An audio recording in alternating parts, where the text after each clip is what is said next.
നമസ്കാരം. മുനമ്പം ഭൂമി പ്രശ്നത്തിൽ സർക്കാരിന് വലിയ തിരിച്ചടി. സമരം തണുപ്പിക്കാൻ സംസ്ഥാന സർക്കാർ പ്രഖ്യാപിച്ച ജുഡീഷ്യൽ കമ്മീഷനെ ഹൈക്കോടതി റദ്ദാക്കി. നിയമം നോക്കാതെ സർക്കാർ യാന്ത്രികമായി പ്രവർത്തിച്ചുവെന്നാണ് കോടതിയുടെ വിമർശനം. സിംഗിൾ ബെഞ്ച് ഉത്തരവിനെതിരെ അപ്പീൽ നൽകാനുള്ള നീക്കങ്ങൾ സർക്കാർ തുടങ്ങിക്കഴിഞ്ഞു. ഹർജി വന്നപ്പോൾ തന്നെ കമ്മീഷൻ പ്രവർത്തനം നിർത്തിയതാണെന്നും ഇനി തുടർ നടപടികൾ എടുക്കേണ്ടത് സർക്കാരാണെന്നും ജസ്റ്റിസ് CN രാമചന്ദ്രൻ നായർ പ്രതികരിച്ചു. മുനമ്പത്ത് ഇനി എന്താണ് എന്നാണ് ഇന്ന് സൂപ്പർ പ്രൈം ടൈം ചർച്ച ചെയ്യുന്നത്. Advocate K. Arunkumar CPM, Shri Shafi Chaliya Muslim League, Shri Jiji Joseph BJP, Shri Joseph Benny സമരസമിതി എന്നിവരാണ് ചർച്ചയിൽ പങ്കെടുക്കുന്നത്. ആദ്യം ശ്രീ ജോസഫ് ബെന്നി, നോക്കൂ, നിങ്ങൾ അവിടെ പ്രതിഷേധമുയർത്തിയ സമയത്ത് അവിടുത്തെ പ്രദേശവാസികൾക്ക് കരമടക്കാനുള്ള അവകാശം അനുവദിച്ചുകൊണ്ട്, അതായത് റവന്യൂ അവകാശങ്ങൾ അനുവദിച്ചുകൊണ്ട് സർക്കാർ തീരുമാനമെടുത്തിരുന്നു ഒരു യോഗത്തെ തുടർന്ന്.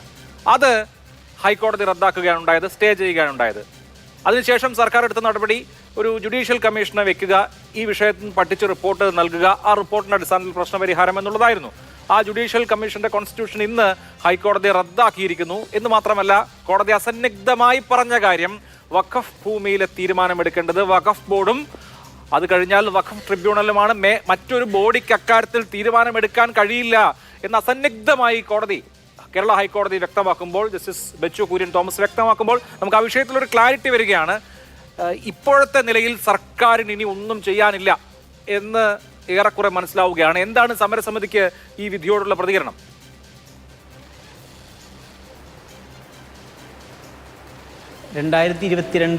ജനുവരി മാസം 13 ഞങ്ങളുമായി കരമടക്കാൻ പോയപ്പോഴാണ് വില്ലേജിൽ നിന്നും ഇത് വഖഫ് പ്രോപ്പർട്ടിയിൽ പെട്ടുകിടക്കുകയാണെന്ന് അറിയുന്നത്. തുടർന്ന് 2 വർഷവും 7 മാസവും ഞങ്ങൾ ഗവൺമെൻറ് പറയുന്നത് പോലെ തന്നെ പ്രവർത്തിച്ചു.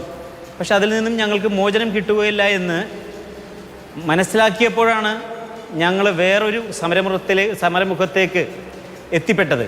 ഇപ്പോൾ അങ്ങ് പറഞ്ഞതുപോലെ സിംഗിൾ ബെഞ്ച് കരമടക്കാൻ തന്ന, അതായത് ഗവൺമെൻറ് കരമടക്കാൻ തന്ന ആ കരമടക്കാൻ തന്ന അനുവാദത്തെ ഹൈക്കോടതി ഡിവിഷൻ ബെഞ്ച് സ്റ്റേ ചെയ്തു എന്ന് പറഞ്ഞു. പക്ഷേ സിംഗിൾ ബെഞ്ച് ഞങ്ങൾക്ക് റവന്യൂ അവകാശങ്ങളെല്ലാം പുനഃസ്ഥാപിച്ചു തരികയാണ് ചെയ്തത്.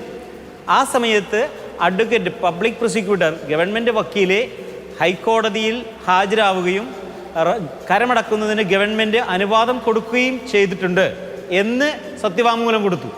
പക്ഷെ നേരെ മറിച്ച് ഡിവിഷൻ ബെഞ്ചിൽ ചെന്നപ്പോൾ, അതായത് 2022 ഡിസംബർ മാസം 27 ഹൈക്കോടതി ഡിവിഷൻ ബെഞ്ചിൽ ഫയലിൽ കൊടുത്ത ആ കേസിൽ പബ്ലിക് പ്രോസിക്യൂട്ടർ നേരെ മറിച്ചാണ് ചെയ്തത്. ഇത് കരമടക്കാൻ കൊടുത്തത് ഗവൺമെൻറ്റിൻ്റെ ഭൂമിയിൽ, അതായത് വഖഫ് ഭൂമിയിൽ താമസിക്കുന്ന ആളുകൾക്ക്, അനധികൃത കുടിയേറ്റക്കാർക്ക് കരമടക്കുന്നതിനാണ് കൊടുത്തതെന്നാണ് പറഞ്ഞത്. അവിടെയാണ് പ്രശ്നം ആരംഭിക്കുന്നത്. ആ സമയത്ത് റവന്യൂ അവകാശങ്ങൾ സ്ഥാപിച്ചു തരുന്നതിന് കുഴപ്പമില്ല എന്ന് അഡ്വക്കേറ്റ് ജനറൽ പറഞ്ഞിരുന്നുവെങ്കിൽ അവിടെ ഞങ്ങൾ റവന്യൂ അവകാശങ്ങൾ സ്ഥാപിക്കുമായിരുന്നു. ഇവിടെ രണ്ടാമത്തെ എടുത്ത ഏറ്റവും വലിയ പ്രശ്നം നടക്കുന്നത്, ഒരു വഖഫ് രജിസ്റ്ററിൽ 2019 എഴുതിയെടുത്ത ഉടനെ, അതായത് 2022 ജനുവരി 13 ശേഷം ഞങ്ങൾ CEO പോയി കണ്ടു വഖഫ് ബോർഡിൽ. അദ്ദേഹം പറഞ്ഞത്, നിങ്ങൾക്ക് നോട്ടീസ് തന്നോ? നിങ്ങൾക്ക് നോട്ടീസ് തരാതെ പിന്നെ നിങ്ങൾ എന്തിനാണ് ആകുലപ്പെടേണ്ടത്? ഞങ്ങൾ നോട്ടീസ് തന്ന ആളുകൾക്കെതിരെയാണ് പ്രതിഷേധം, വഖഫ് പ്രോപ്പർട്ടി ഏറ്റെടുക്കുന്നു എന്നാണ് അദ്ദേഹം പറഞ്ഞത്. പക്ഷേ ഇപ്പോൾ ഞങ്ങൾക്ക് മനസ്സിലായി, ഒരു വഖഫ് ബോർഡിലേക്ക് ഒരു പ്രോപ്പർട്ടി എഴുതിയെടുത്താലും റവന്യൂ അവകാശങ്ങൾ നിഷേധിക്കണമെന്നുണ്ടെങ്കിൽ വഖഫ് ബോർഡ് ആ പ്രോപ്പർട്ടി പോക്കുവരവ് ചെയ്യണം. അതിന് അവിടുത്തെ താമസക്കാരുണ്ടെങ്കിൽ ആ താമസക്കാർക്ക് നോട്ടീസ് കൊടുക്കണം, സർവേ നടത്തണം, അതിരുകൾ കണ്ടെത്തണം. ഈ വക കാര്യങ്ങൾ ഒന്നും ചെയ്യാതെയാണ് റവന്യൂ ഡിപ്പാർട്ട്മെൻറ്റ് ഈ റവന്യൂ അവകാശങ്ങൾ, ഈ മുനമ്പം തീരത്തെ 610 കുടുംബങ്ങളുടെ റവന്യൂ അവകാശങ്ങൾ നിഷേധിച്ചത്. അല്ലാതെ ശ്രീ ജോസഫ് ബെന്നി, ആ കാര്യവും കോടതിയിലേക്ക് പോയതാണ് എന്ന് മാത്രമല്ല, ഇതിപ്പോൾ 2019 വഖഫ് രജിസ്റ്ററിൽ വന്നു എന്നുള്ളത് മാത്രമല്ല, ഇന്നിപ്പോൾ കോടതി ഉത്തരവിൽ നിന്ന് തന്നെ വ്യക്തമാവുന്നത്, കോടതി രേഖകൾ പരിശോധിച്ച ശേഷം പറയുന്നത് 1950 2115/1950 എന്ന നിലയിൽ വഖഫ് ഡീഡായിട്ടാണ് ഇടപ്പള്ളി സബ് രജിസ്ട്രാർ ഓഫീസിൽ ഈ പറയുന്ന ഭൂമി രജിസ്റ്റർ ചെയ്യുന്നത്. അതിൽ കുറേ കടലെടുത്ത് പോയി ബാക്കി 113 ഏക്കറാണ് ശേഷിക്കുന്നത്. അപ്പോൾ ഈ ഭൂമി സംബന്ധിച്ച പല കേസുകൾ, ഒന്ന് നോർത്ത് പറവൂർ സബ് കോടതി 12/7/1971 ഇത് ഗിഫ്റ്റ് ഡീഡ് അല്ല വഖഫാണ് എന്ന് ഉത്തരവിട്ടു.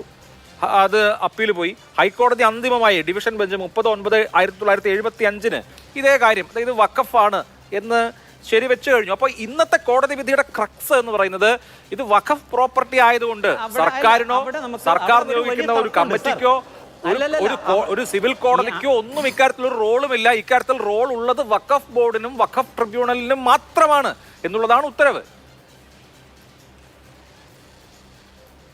അല്ല, അവിടെ ഒരു ക്ലാരിഫിക്കേഷൻ വരുന്നുണ്ട്. 1971 ഇവിടെ താമസക്കാരായ ഞങ്ങളും ഫറൂഖ് കോളേജും തമ്മിൽ കേസ് നടന്നപ്പോൾ മണ്ണത്തുമണ്ണിൽ കലഞ്ചൻ, അതായത് ഫറൂഖ് കോളേജിന് ഒരിക്കലും ഈ പ്രദേശത്തേക്ക് പ്രവേശിക്കാൻ സാധിക്കില്ല എന്ന് മനസ്സിലാക്കിയപ്പോൾ ഫറൂഖ് കോളേജിൻ്റെ കോടതി വ്യവഹാരകനായിട്ടുള്ള മണ്ണത്തുമണ്ണൽ കലഞ്ചനാണ് ഇത് ഞങ്ങൾക്ക് വഖഫായി കിട്ടിയതാണെന്ന് പറഞ്ഞിട്ട് ഒരു സത്യവാങ്മൂലം കൊടുക്കുന്നത്, അയ്യ പെറ്റീഷൻ കൊടുക്കുന്നത്. അതിൻ്റെ അടിസ്ഥാനത്തിൽ ഇഞ്ചക്ഷൻ സ്യൂട്ടാണ് പറവൂർ സബ് കോടതിയിൽ ഫറൂഖ് കോളേജ് സമർപ്പിച്ചത്. അതായത് ഇവിടുത്തെ താമസക്കാരെ ഒഴിപ്പിക്കണം. അത് അപ്പോൾ ഒഴിപ്പിക്കണമെന്ന് പറയുമ്പോൾ ഇവിടെ സ്ഥിരമായി താമസിക്കുന്നവരാണ്, നൂറ്റാണ്ടുകളായി താമസിക്കുന്നവരാണ്. ഇഞ്ചക്ഷൻ സ്യൂട്ടാണ്, അതായത് ഇത് വഖഫ് പ്രോപ്പർട്ടി ആണോ അല്ലയോ എന്ന് പറവൂർ കോടതി വിധിച്ചിട്ടില്ല. 1987 പറവൂർ കോടതിയുടെ അനുവാദത്തോടു കൂടിയാണ്, അതായത് ML ഫ്രാൻസിസ് ജോർജ് ഇപ്പോൾ ഹൈക്കോടതി ജഡ്ജിയായി വിരമിച്ച വ്യക്തിയാണ്. ML ഫ്രാൻസിസ് ജോർജ് 1987 കൃത്യമായി പരാമർശിക്കുന്നുണ്ട്, ഈ ഭൂമിയിൽ താമസിക്കുന്ന 14 വീട്ടുകാർ ഇവിടുത്തെ സ്ഥിര താമസക്കാരാണ്. അതോടൊപ്പം തന്നെ 176 കുടുംബങ്ങൾ വേറെയുണ്ട്. ആ കുടുംബക്കാർ ഫറൂഖ് കോളേജ് വിൽക്കാൻ തയ്യാറായിരിക്കുകയാണ്. അതുകൊണ്ട് വില്ലേജ് ഓഫീസർക്ക് ഇത് വിൽക്കുന്നതിനുള്ള അനുവാദം കൊടുക്കുകയാണ്. വില്ലേജ് ഓഫീസർക്ക് അനുവാദം കൊടുത്തു. അതോടൊപ്പം തന്നെ പോലീസ് പ്രൊട്ടക്ഷനും കൊടുക്കുന്നതിന് അയ്യ പെറ്റീഷൻ ഫയൽ ചെയ്തപ്പോൾ അതും സമ്മതിച്ചു. അങ്ങനെ കോടതി, അതായത് 53/67 കേസിൽ തന്നെയാണ് അവസാനത്തെ ജഡ്ജ്മെന്റ് 87 വരുന്നത്. ആ ജഡ്ജ്മെന്റിൽ വിൽക്കാനുള്ള അനുവാദം കൊടുത്ത് 218 കുടുംബക്കാർക്ക് ഇത് വിറ്റതാണ്. ഇതൊന്നും പരിശോധിച്ചിട്ടുണ്ടോ? 2008 വന്ന കമ്മീഷൻ പരിശോധിച്ചോ? 2019 വഖഫ് ബോർഡ് എഴുതിയെടുക്കാൻ നേരത്തെ ഇത് പരിശോധിച്ചിട്ടുണ്ടോ? ഈ പറവൂർ സബ് കോടതിയിൽ നിന്നും 87 ബന്ധപ്പെട്ടിട്ടുള്ള ഒരു ജഡ്ജ്മെന്റും ആരും എടുത്തിട്ടില്ല. അവസാനമായിട്ട് ഞങ്ങൾക്ക് മാത്രമാണ് അത് ലഭിച്ചത്. കാരണം ഞങ്ങൾ പരിശോധിച്ചപ്പോൾ ആരും ആ ജഡ്ജ്മെന്റ് എടുത്തിട്ടില്ല. അത് വരികയാണ്. അത് ശരിയായ രീതിയിൽ റവന്യൂ അധികാരികളല്ലേ അത് പരിശോധിക്കേണ്ടത്. എന്തിൻ്റെ അടിസ്ഥാനത്തിലാണ് 1989 മുതൽ 91 വരെയുള്ള കാലഘട്ടത്തിൽ ഇവിടുത്തെ ജനങ്ങൾ ഈ ഭൂമി വാങ്ങിയത് എന്ന് ആ വിധിയുടെ അടിസ്ഥാനത്തിലാണെങ്കിൽ കൃത്യമായിട്ട് ഇത് വഖഫ് പ്രോപ്പർട്ടി അല്ല, ഇത് പറവൂർ സബ് കോടതിയുടെ അനുവാദത്തോടു കൂടി വിറ്റ ഭൂമിയാണെന്ന് കാണാനായിട്ട് സാധിക്കുന്നുണ്ട്. നോട്ടീസ് തരാം. ഇത് കോടതി ഇതിനെ സമീപിച്ച രീതിയെ കുറിച്ചാണ് വളരെ സാർ ഇത് ഇത് കോടതിയുടെ അനുവാദത്തോടു കൂടിയാണ് ഞങ്ങൾ വാങ്ങിച്ചത്. അല്ലാതെ ഇവിടുത്തെ ഒരു ഏജന്റോ അതല്ലെങ്കിൽ റിസീവറോ അല്ല ഞങ്ങൾക്ക് തന്നിരിക്കുന്നത്. 1988 ഡിസംബർ 10 ഫറൂഖ് കോളേജ് റെസല്യൂഷൻ പാസ്സാക്കി ഇവിടുത്തെ താമസക്കാരായിട്ടുള്ള ആളുകൾക്ക് വിൽക്കാൻ അനുവാദം കൊടുത്താണ്. ആ വക്കീൽ, അതായത് അന്നത്തെ സീനിയർ അഡ്വക്കേറ്റ് ആയിട്ടുള്ള മായിൻ മേത്തർ, ആ മായിൻ മേത്തർ ഇന്നും ജീവിച്ചിരിക്കുന്നു. ഇപ്പോഴും അദ്ദേഹം അന്ന് ലീഗൽ ഒപ്പീനിയൻ കൊടുത്തു. ഇപ്പോൾ ഫറൂഖ് കോളേജിന് വേണ്ടിയിട്ട് ട്രൈബ്യൂണൽ കേസ് വാദിക്കുന്നതും അദ്ദേഹം തന്നെയാണ്. ഒരിക്കലും നിരാകരിക്കുന്നില്ല ശ്രീ ജോസഫ്. ഇനി ഒന്ന്, ഇത് വഖഫ് ഭൂമി അല്ല എന്ന് ഫറൂഖ് കോളേജിന് നിലപാടുണ്ട്. ഫറൂഖ് കോളേജ് പവർ ഓഫ് അറ്റോർണിയെ വെച്ചിട്ടും അല്ലാതെയും ഈ ഭൂമി വിറ്റിട്ടുണ്ട്, ക്രയവിക്രയം നടത്തിയിട്ടുണ്ട്. ഈ പറഞ്ഞ കാര്യങ്ങളൊക്കെ ശരിയാണ്. ഞാൻ അങ്ങ് പറയുന്നത് തെറ്റാണെന്നല്ല പറയുന്നത്. പക്ഷേ എൻ്റെ വിഷയം എന്ന് പറയുന്നത് കോടതി പക്ഷേ ഇതിനൊരു വഖഫ് പ്രോപ്പർട്ടി ആയിട്ടാണ് കാണുന്നത് എന്നാണ് ഞാൻ ചൂണ്ടിക്കാണിച്ചത്. ഞാൻ അതിലേക്ക് വരാം. ശ്രീ ഷാഫി ചാലി, ഇപ്പോൾ പ്രതിപക്ഷത്തിരുന്ന് നിങ്ങളൊക്കെ പലരും പറഞ്ഞിരുന്നത് ഇത് 10 മിനിറ്റ് കൊണ്ട് തീർക്കാൻ പറ്റുന്ന പ്രശ്നമാണ് എന്നുള്ളതാണ്. 10 മിനിറ്റ് കൊണ്ട് പോയിട്ട് 10 വർഷം കൊണ്ട് പോലും തീർക്കാൻ കഴിയാത്തത്രയും കോംപ്ലക്സ് ആയ വിഷയമാണ് എന്നുള്ളത് ഒന്നാമത്തെ കാര്യം. ഇപ്പോൾ രാഷ്ട്രീയമായി മുസ്ലിം ലീഗും കോൺഗ്രസും CPM-ഉം കേരള കോൺഗ്രസും BJP-യും എല്ലാം സമവായത്തിലെത്തിയാലും ഏതെങ്കിലും ഒരാൾ പോയിട്ട് കേസ് കൊടുത്താൽ മതി. ഇന്നിപ്പോൾ സർക്കാർ പ്രധാനമായും വാദിച്ചിരുന്നത് ഇപ്പോൾ ഈ വഖഫ് സംരക്ഷണ സമിതി എന്ന് പറഞ്ഞ് കേസ് കൊടുത്ത ആളുകൾക്ക് ഈ വിഷയത്തിൽ ലോക്കൽ സ്റ്റാൻഡ് ഇല്ല എന്നുള്ളതായിരുന്നു. ഉണ്ട് എന്നാണ് കോടതി കണ്ടെത്തിയിരിക്കുന്നത്. അതായത് ആർക്കെങ്കിലും ഒരു വഖഫ് സംരക്ഷണ സമിതി ഉണ്ടാക്കിയാൽ അനായാസം കേസിന് പോയി ഈ വിഷയം ഈ തരുണത്തിൽ സങ്കീർണമാക്കാൻ കഴിയുന്ന ഒരു സാഹചര്യമാണ് ഉള്ളത്. ഇത് എളുപ്പ വഴിയുള്ള ഒരു വിഷയമേ അല്ല. ഇന്നത്തെ ഈ കോടതിയുടെ വിധിയോടുകൂടി എന്താണ് ഇനി മുമ്പോട്ടുള്ള വഴി എന്നുള്ളതാണ് നിർണായകം. അക്കാര്യത്തിൽ എന്താണ് ലീഗിന് തോന്നുന്നത്?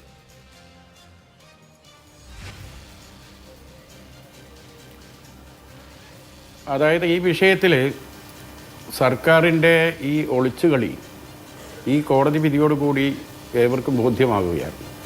ഇവിടെ സമരസമിതി നേതാവ് ഇപ്പം നമ്മോട് സംസാരിച്ചു. ഹൈക്കോടതിയിൽ തന്നെ 2 നിലപാടാണ്. റിവിഷനിൽ പോയപ്പോൾ ഗവൺമെൻറ് അഭിഭാഷകൻ സമീപിച്ച രീതി 2 രീതിയിലാണ്. അപ്പം ഒരേ സർക്കാരിൻ്റെ കീഴിലുള്ള അഡ്വക്കേറ്റ് ജനറൽ 2 സ്ഥലങ്ങളിൽ വ്യത്യസ്ത സമീപനം എടുക്കുന്നു. ഒരു ഭാഗത്ത് വഖഫ് ബോർഡിനെ കൊണ്ട് നോട്ടീസ് അയപ്പിക്കുന്നു, മറുഭാഗത്ത് റവന്യൂ വകുപ്പിനെ കൊണ്ട് നികുതി കളക്ട് ചെയ്യാനുള്ള അടപ്പിക്കാനുള്ള റവന്യൂ അവകാശം കൊടുപ്പിക്കുന്നു. ഇപ്പുറത്ത് അതിനെതിരെ വഖഫ് ബോർഡിനെ കൊണ്ട് മറ്റു രീതി. ഇതൊക്കെ ഗവൺമെൻറ്റിന് കീഴിലുള്ള ഇടതുപക്ഷം ഭരിക്കുമ്പോൾ, CPI ഭരിക്കുമ്പോൾ അവരുടെ പ്രതിനിധികൾ, അവർ നോമിനേറ്റ് ചെയ്യപ്പെട്ട ആളുകളാണ് ഇതിലൊക്കെ ഉള്ളതെന്നാണ് നമ്മൾ മനസ്സിലാക്കേണ്ടത്. വേണ്ടത്ര വീണ്ടും വിചാരമില്ലാതെ നിയമോപദേശം തേടാതെ നടത്തുന്ന ഇത്തരം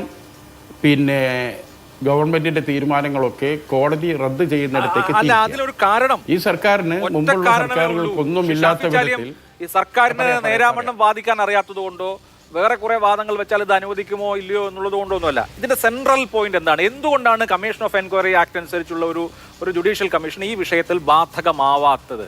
അതിനുള്ള ഉത്തരം വളരെ സിമ്പിളാണ്. കാരണം ഇതൊരു വഖഫ് വിഷയമാണ്. വഖഫ് വിഷയത്തിൽ തീരുമാനമെടുക്കേണ്ടത് വഖഫ് ബോർഡും അത് കഴിഞ്ഞാൽ വഖഫ് ട്രിബ്യൂണലുമാണ്. ഗവൺമെന്റിന് ഇക്കാര്യത്തിൽ തീരുമാനമെടുക്കാൻ പറ്റില്ല. ഗവൺമെന്റ് രൂപീകരിക്കുന്ന ഒരു എൻക്വയറി കമ്മീഷന് ഇക്കാര്യത്തിൽ തീരുമാനമെടുക്കാൻ കഴിയില്ല. ഒരു സിവിൽ കോടതിക്കോ ക്രിമിനൽ കോടതിക്കോ ഇക്കാര്യത്തിൽ തീരുമാനമെടുക്കാൻ കഴിയില്ല എന്നുള്ള സാഹചര്യം കൊണ്ടാണ്. അതിപ്പോൾ ഈ സർക്കാരല്ല, ഇനി ഇവിടെ ഡൊണാൾഡ് ട്രംപിന്റെ സർക്കാർ വന്നാലും നിയമം അങ്ങനെയാണെങ്കിൽ ഇങ്ങനെയല്ലേ പറ്റൂ.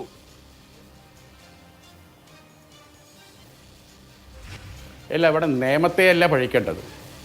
ഞാനത് പറഞ്ഞ് വരുമ്പോഴാണ് അഭിലാഷ് ഇടപെട്ടത്. അതായത് മറ്റൊരു സർക്കാരിനും ഇല്ലാത്ത വിധത്തിൽ ഉള്ള നിയമോപദേഷ്ടകരാണ് ഈ സർക്കാരിനുള്ളത്. സർക്കാരിൻ്റെ നിയമോപദേശം ഓരോന്നോരോന്ന് നമ്മൾ കാണുകയാണ്. ഇപ്പോൾ PC ജോർജിനെ അറസ്റ്റ് ചെയ്യേണ്ടതില്ല, നിയമോപദേശം കിട്ടി. കാരണം അദ്ദേഹം പറഞ്ഞതിൽ ഒരു വിദ്വേഷമില്ല എന്നാണ് ഇവിടുത്തെ നിയമോപദേശം. അദ്ദേഹം എത്രമാത്രം വിദ്വേഷമാണ് നടത്തിയെന്നുള്ളത് നമ്മൾ കേട്ടതാണ്.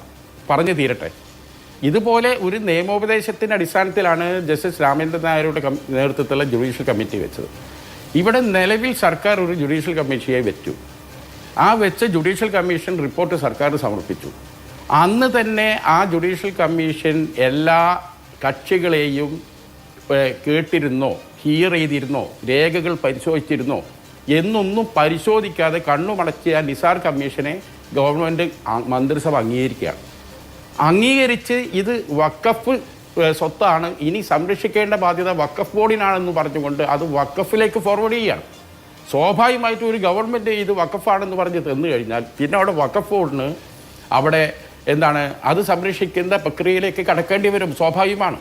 അപ്പം നിലവിൽ ഒരു ജുഡീഷ്യൽ കമ്മീഷനെ പ്രഖ്യാപിച്ച് അതിൻ്റെ റിപ്പോർട്ട് മന്ത്രിസഭ അംഗീകരിച്ചു കഴിഞ്ഞാൽ പിന്നെ അതിൻ്റെ ഫാക്ട് ചെക്ക് പരിശോധിക്കാൻ മറ്റൊരു ജുഡീഷ്യറി കമ്മിറ്റിയെ വെക്കാവോ എന്ന കാര്യത്തിൽ സർക്കാരിന് കിട്ടിയ നിയമോപദേശം അബദ്ധമായിരുന്നു എന്നാണ് ഈ കോടതി വിധിയിലൂടെ നമുക്ക് മനസ്സിലാകുന്നത്. ഇവിടെയാണ് ഇതിൻ്റെ പ്രശ്നമുള്ളത്. പ്രശ്നം ബെന്നി വളരെ സുപ്രധാനമായ ഒരു കാര്യം. ഞാൻ അതിലേക്ക് സബ്ജക്റ്റിന്റെ സിയോളൊന്ന് മനസ്സിലാക്കണം. അല്ല, അവിടെ തന്നെ ഷാഫി ചാലി, ഞാൻ താങ്കളോട് തന്നെയാണ് ഇപ്പോ അടക്കം മുന്നോട്ട് മുസ്ലിം ലീഗിന്റെ നിയമോപദേശകനായ ഷാ മുഹമ്മദ് ഷാ അടക്കം മുന്നോട്ട് വെച്ച നിലപാട് എന്താണ്? ഇതൊരു ഗിഫ്റ്റ് ഡീഡാണ്, ഇതിനെ വഖഫ് ഡീഡായി കാണേണ്ടതില്ല, അതുകൊണ്ട് ഇത് വഖഫ് ഭൂമി അല്ല എന്നുള്ളതാണല്ലോ. ഈ നിലപാടാണ് പിന്നീട് VD സതീശനും UDF നേതാക്കളും ഒക്കെ ആയിട്ടെടുത്തത്. ഇതിനെ നമുക്കൊരു ഗിഫ്റ്റ് ഡീഡായി കാണാം. അപ്പോൾ ഈ വഖഫിന്റെ പ്രശ്നം അക്കാര്യത്തിൽ വരുന്നില്ല എന്നുള്ളതാണ്. ഇതായിരുന്നല്ലോ നിങ്ങളുടെ സെൻട്രൽ പോയിന്റ്. ഈ വാദമാണ് ശ്രീ ഷാഫി ചാലിയെ മുൻ ചർച്ചകളിലൊക്കെ ഉന്നയിച്ചത്. ഇതിപ്പോൾ കോടതി അതിനെ അങ്ങനെയല്ല കാണുന്നത്. അതിന് കോടതിക്ക് മുമ്പിൽ വസ്തുതകളുണ്ട്. അതാണ് ഞാൻ നേരത്തെ പറഞ്ഞ ആധാരം. ഇത് വഖഫായി ആധാരം ചെയ്ത് ഇത് വഖഫാണെന്ന് താഴ്കോടതി കണ്ടെത്തി, അതായത് നോർത്ത് പരവൂർ സബ് കോടതി കണ്ടെത്തി, ഹൈക്കോടതി ശരിവെച്ചൊരു വിഷയമാണ്. അപ്പൊ നിങ്ങൾ ഇത് ഗിഫ്റ്റ് ഡീഡാണ് എന്ന് പറയുന്ന വാദം ഉന്നയിച്ചല്ലേ ഇത്രയും കാലം ഇപ്പൊ തീർക്കാന്ന് പറഞ്ഞുകൊണ്ടിരുന്നത്? അത് നടക്കില്ലെന്ന്. അതാണ് ഇതിനകത്ത് സെൻട്രൽ ഇഷ്യൂ. അല്ല, ഞാൻ നേരത്തെ പറഞ്ഞ ആ കാര്യം ഒന്ന് മുഴുമിപ്പിക്കാൻ അഭിലാഷം സംഭവിച്ചിട്ടില്ല. അതൊന്ന് മുഴുമിപ്പിച്ചിട്ട് ഇതിലേക്ക് വരാം. ഇവിടെ ബെന്നി പറഞ്ഞ സുപ്രധാനമായ ചില വാദങ്ങളുണ്ട്. നമ്മൾ വളരെ പഠിക്കേണ്ട വിഷയമാണ്. അതായത് പറവൂർ കോർട്ടിൻ്റെ വിധിയിലൂടെയാണ് ഫാറൂഖ് കോളേജിന് ഇത് വിൽക്കാൻ സാധിച്ചതെന്ന് അദ്ദേഹം പറയുന്നു. എങ്കിൽ അവിടെ താമസിക്കുന്നവരുടെ ആധാരത്തിൻ്റെ അടിയാധാരങ്ങളിലൊന്ന് ആ പറവൂർ കോടതിയുടെ കോടതി വിധിയാവണം. ആദ്യം ആ ഒരൊറ്റ കാര്യത്തിന് ബെന്നിൻ്റെ അടുത്ത് നിന്ന് എനിക്ക് ചെറിയൊരു ക്ലിയറൻസ് കിട്ടിക്കഴിഞ്ഞാൽ നിങ്ങൾ ഈ പറഞ്ഞ ചോദ്യത്തിനുള്ള ഉത്തരത്തിലേക്ക് ഞാൻ വരാം. അങ്ങ് ഇവിടെ വാദിച്ചല്ലോ ആ വിധിയുടെ പശ്ചാത്തലത്തിലാണ് നിങ്ങൾക്ക് വിറ്റതെന്ന്. എങ്കിൽ ആ വിധി പകർപ്പ് ആ ഡോക്യുമെൻറ്റിൻ്റെ കൂടെ അടിയാധാരങ്ങളിൽ ഒന്നായി ഉണ്ടായിരിക്കണം. അങ്ങനെ ഉണ്ടോ ബെന്നി? ഉണ്ടെങ്കിൽ വളരെ എളുപ്പം. എങ്കിൽ അത് പരിശോധിക്കാത്ത നിസാർ കമ്മീഷൻ ചെയ്ത തെറ്റ് എത്രമാത്രം ഗുരുതരമാണെന്നുള്ളത് മനസ്സിലാക്കാനാണ്. ബെന്നി, അതിനെക്കുറിച്ച് എനിക്ക് ഒരു ചെറിയൊരു ഉത്തരം തരണം. ആ കോർട്ട് വിധി വിൽക്കാൻ അധികാരം ഫറൂഖ് കോളേജിന് കൊടുത്ത ആ വിധിയുണ്ട്. നിങ്ങളുടെ അടിയാധാരത്തിലുണ്ട്. അത് കോടതി, അതായത് കോടതിയുടെ റിസീവറിന്റെ കൺട്രോളിലായിരുന്നു ഈ ഭൂമി 1971 മുതൽ. തുടർന്ന് 75 ഹൈക്കോടതി ഡിവിഷൻ ബെഞ്ചിന്റെ വിധി വരുമ്പോൾ ഇത് ഫറൂഖ് കോളേജിലാണെന്ന് പറഞ്ഞു. തുടർന്ന് ഇവിടുത്തെ താമസക്കാരായിട്ടുള്ള 276 അംഗങ്ങൾ കുടിയാം സംഘം രൂപീകരിക്കുകയും ആ കുടിയാം സംഘത്തിൻ്റെ പ്രതിനിധികൾ കോടതിയിൽ കേസുമായി പോവുകയും തുടർന്ന് 12 വർഷം കേസ് നടത്തിയതിന് ശേഷമാണ് ഈ അന്നത്തെ പറവൂർ സബ് കോടതി ജഡ്ജി ML ഫ്രാൻസിസ് ജോർജ് ഇത് ഫറൂഖ് കോളേജിൻ്റെ ഭൂമിയാണ് എന്ന് വിധിച്ചു. ആ സമയത്ത് തുടർന്ന് അടുത്ത IA പെറ്റീഷനിൽ അവിടുത്തെ ആളുകൾ ഇത് പണം കൊടുത്ത് വാങ്ങിക്കാൻ തയ്യാറാണ്, അതുകൊണ്ട് റിസീവറിൻ്റെ കൈവശത്തു നിന്നും ഞങ്ങൾക്ക് ഈ ഭൂമി വിട്ടുതരണം എന്ന് പറയുകയും അങ്ങനെ വിട്ടുകൊടുക്കുകയും വില്ലേജ് ഓഫീസർക്ക് സബ് കോടതി ജഡ്ജി ഈ അവിടുത്തെ ഭൂമി അളന്ന് തിട്ടപ്പെടുത്തി അവിടെയുള്ള ആളുകൾക്ക് വിൽക്കുന്നതിനുള്ള അധികാരവും കൊടുത്ത് ജഡ്ജ്മെൻ്റ് ഉണ്ട്. അത് കിട്ടി. അത് ഞങ്ങൾ അഡ്വക്കേറ്റ് ജനറൽ അത് ഞങ്ങൾ സമീപിച്ചിരുന്നു. അതിനു മുൻപ് നോഡൽ ഓഫീസറായി കടന്നു വന്നിരുന്ന ഹെർട്ടി സാർ വരെയും പറഞ്ഞിരുന്നു ഇവിടെ 1989 മുൻപ് 22 താമസക്കാർ മാത്രമേ ഉള്ളൂ എന്നാണ് പറഞ്ഞിരുന്നത്. അപ്പോൾ അതല്ല ഇവിടെ വസ്തുത. 176 കുടുംബങ്ങൾ അന്നുണ്ടായിരുന്നത് 1976 ഉണ്ടായിരുന്നത് 1989 218 കുടുംബങ്ങൾക്ക് കോടതിയുടെ അനുവാദം ഉണ്ടായിരുന്നു, ജഡ്ജ്മെന്റ് ഉണ്ട്. ശരി, ഒന്ന് പൂർത്തിയാക്കൂ ഷാഫി, എന്നിട്ട് വേണം. അതാണ് ബെന്നി, എനിക്ക് ഇത്ര മതി. അല്ല, എനിക്ക് ഇത്ര മതി. അതായത് വളരെ കൃത്യമാണ് ബെന്നി പറയുന്നതിൽ. ഈ അവിടെ താമസിക്കുന്നവരുടെ കയ്യിലുള്ള ഡോക്യുമെൻ്റ് ആധാരങ്ങളിൽ അടിയാധാരങ്ങളിൽ ഒന്ന് ഈ കോടതി വിധി ആയിരിക്കണം, അല്ലേ എന്നാണ് ഞാൻ ചോദിച്ചത്. ആണ് എന്നാണ് ബെന്നി പറഞ്ഞ മറുപടി. എങ്കിൽ ഇവിടെ ഏറ്റവും പഠിക്കേണ്ട വിഷയം എന്താ അഭിലാഷേ? ഈ നിസാർ കമ്മീഷനാണല്ലോ ഇതിൻ്റെ മുകളിലൊരു തീരുമാനം എടുക്കുന്നത്. ഈ നിസാർ കമ്മീഷൻ ഈ കോടതി വിധി അടക്കമുള്ള ഈ അവിടുത്തെ താമസക്കാരുടെ രേഖകളുമായി ബന്ധപ്പെട്ട അടിയാധാരത്തിൽ ഈ കോടതി വിധി വരെ അടക്കമുള്ള കാര്യങ്ങൾ നിസാർ കമ്മീഷനെ ബോധ്യപ്പെടുത്തിയോ?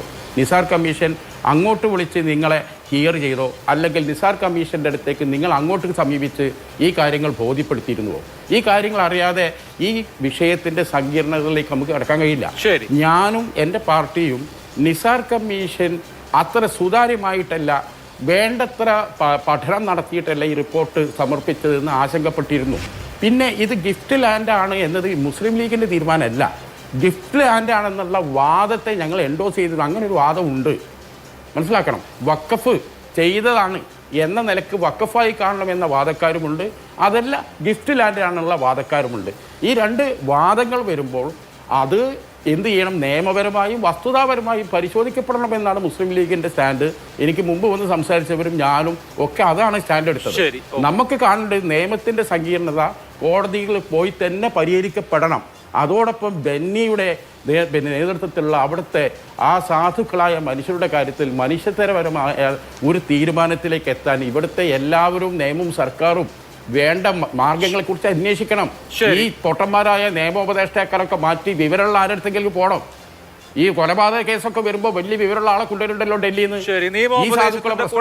നല്ലൊരു നിയമോപദേശത്തിന് നമുക്ക് അടുത്ത റൗണ്ടിൽ അത് പരിശോധിക്കാം. ശ്രീ അരുൺകുമാർ, ഇതിപ്പോ വല്ലാത്തൊരു പെടലാണ് പെട്ടിരിക്കുന്നത്. കാരണം ഇനി ഒരു ഇഞ്ച് മുന്നോട്ട് പോകാൻ കഴിയില്ല. കമ്മീഷൻ ഓഫ് എൻക്വയറി ആക്ട് അനുസരിച്ചുള്ള ഒരു കമ്മീഷൻ ഈ വിഷയത്തിൽ പരിശോധന നടത്താൻ കഴിയില്ല, അത് നിയമപരമായി നടപ്പുള്ളതല്ല എന്ന് കേരള ഹൈക്കോടതി അസന്നിഗ്ധമായി വ്യക്തമാക്കിയിരിക്കുകയാണ്. അപ്പോൾ ഈ വിഷയം ഇപ്പോൾ ഓൾറെഡി വഖഫ് ട്രിബ്യൂണലിൽ ഈ ടൈറ്റിലുമായി ബന്ധപ്പെട്ട വിഷയങ്ങൾ പരിഗണനയിലാണെന്ന് പറയുമ്പോൾ അവർ തന്നെ തീരുമാനമെടുക്കണം എന്നാണല്ലോ കോടതി പറഞ്ഞിരിക്കുന്നത്. ഇനി സർക്കാരിന് എന്ത് ചെയ്യാനുണ്ട്?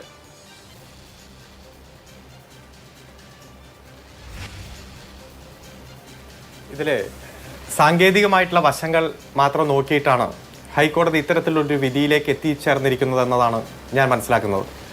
കാരണം ഇവിടെ ചർച്ചയുടെ ഭാഗമായി അങ്ങ് കുറെ സൂചിപ്പിച്ചു. സെക്ഷൻ 40 പ്രകാരം, നിയമത്തിൻ്റെ സെക്ഷൻ 40 പ്രകാരം decision of the Waqf board in this regard is final. ഈ കേസിൽ വഖഫ് ബോർഡ് ഫൈനൽ വിധി പറഞ്ഞു. അതിനുശേഷം ഇപ്പോൾ അപ്പീലായിട്ട് വഖഫ് ട്രൈബ്യൂണലിന് മുന്നിൽ ഈ വിഷയം പെൻഡിംഗ് ആണ്. ഇതുമായി ബന്ധപ്പെട്ടുകൊണ്ട് ഇതെല്ലാം വഖഫ് പ്രോപ്പർട്ടി ആണോ അല്ലയോ എന്ന വിഷയമാണ് വഖഫ് ട്രൈബ്യൂണലിന്റെ മുന്നിൽ ഇപ്പോൾ പെൻഡിംഗ് ഉള്ളത്. ആ സമയത്താണ് ഇപ്പോൾ ഗവൺമെന്റ് ഒരു ജുഡീഷ്യൽ കമ്മീഷനെ വച്ചത്. ജുഡീഷ്യൽ കമ്മീഷനെ വച്ചത് whether it is Waqf property or not എന്ന് നോക്കാനല്ല, ടൈറ്റിലുമായി ബന്ധപ്പെട്ടുകൊണ്ട് തീരുമാനമെടുക്കാനല്ല, അതുപോലെ തന്നെ അവിടെ താമസിക്കുന്ന ആളുകൾക്ക് ഭൂമിയുടെ ക്ലെയിം ഉണ്ടോ, അല്ലെങ്കിൽ അവർ ശരിക്കും ബോണഫൈഡ് പർച്ചേസർ ആണോ എന്ന് ശരിക്കും ആധികാരികമായി അതിന്റെ സിവിൽ നേച്ചർ നോക്കി തീരുമാനമെടുക്കുവാനുമല്ല. കൃത്യമായി ആ ടേംസ് ഓഫ് റെഫറൻസ് നോക്കിയാൽ അങ്ങേക്ക് മനസ്സിലാകും. To identify the present lie nature and extent of the property comprised in old survey number 18/1 in the then Vadakkekara village of the erstwhile Travancore state. അപ്പോൾ അതിൻ്റെ ഒരു കിടപ്പും മറ്റു കാര്യങ്ങളും നോക്കണം. കാരണം 10,450 ഏക്കർ ഉണ്ടായിരുന്നു, 300 ഏക്കർ കടൽ കയറിപ്പോയി, ബാക്കിയുള്ള പ്രോപ്പർട്ടിയുടെ എക്സ്റ്റെന്റും മറ്റു കാര്യങ്ങളും നോക്കണം. രണ്ടാമത്തെ കാര്യം, to enquire and report as to how to protect the right and interest of the bona fide occupants of the said land and to recommend the measure to be taken by the government in this regard. ഇത് കാര്യം നോക്കി അതിൽ bonafide purchaser ആയിട്ട് പണം കൊടുത്ത് കൃത്യമായി ഭൂമിയൊക്കെ പരിശോധിച്ച് മുന്നാധാരം പരിശോധിച്ച് സത്യസന്ധമായി ഭൂമി വാങ്ങിച്ച ആളുകൾക്ക് അവരുടെ ഇൻട്രസ്റ്റ് പ്രൊട്ടക്ട് ചെയ്യാനായിട്ട് എന്തെങ്കിലും നിർദ്ദേശം ഉണ്ടെങ്കിൽ അത് റെക്കമെൻഡ് ചെയ്യണം. ഇടപെടലേ അല്ല, ഇത് കോടതി വ്യക്തമായി ഇങ്ങനെ ഒരു കമ്മീഷനെ വെച്ച് ഇത് പരിശോധിക്കാനുള്ള അധികാരമില്ല എന്ന് കോടതി വ്യക്തമായി കഴിഞ്ഞു. അത് അങ്ങനെയാണെന്ന് പറഞ്ഞിട്ട് കാര്യമില്ലല്ലോ.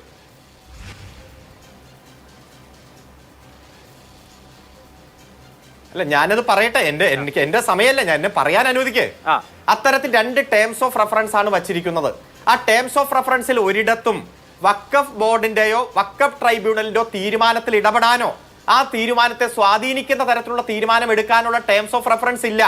ഏതെങ്കിലും തരത്തിൽ ഇതിൽ റെക്കമെൻഡേഷൻ ഉണ്ടെങ്കിൽ അത് ഗവൺമെന്റിന് കൊടുക്കാനാണ് പറഞ്ഞിരിക്കുന്നത്. ആ റെക്കമെൻഡേഷൻ ഒരു ജുഡീഷ്യൽ കമ്മീഷൻ കൊടുത്താൽ അത് സ്വീകരിക്കണമോ സ്വീകരിക്കേണ്ടാതിരിക്കുകയോ തള്ളിക്കളയുകയോ അതിൽ പാർട്ട് ഓഫ് ദി ഡോക്യുമെന്റ് എടുക്കുകയോ ഇതെല്ലാം ഗവൺമെന്റിന്റെ അധികാരമാണ്.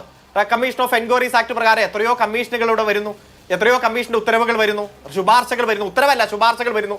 ആ ഒരു സാഹചര്യത്തിൽ സത്യസന്ധമായി അവിടെ ഭൂമി വാങ്ങിച്ചവരുടെ പ്രശ്നത്തെ അഡ്രസ്സ് ചെയ്യാനും ഈ വിഷയം ശാശ്വതമായി പരിഹരിക്കാൻ വേണ്ടിയിട്ടുള്ള ഒരു നിർദ്ദേശം കിട്ടുക എന്നതാണ് ഗവൺമെന്റ് ഉദ്ദേശിച്ചത്.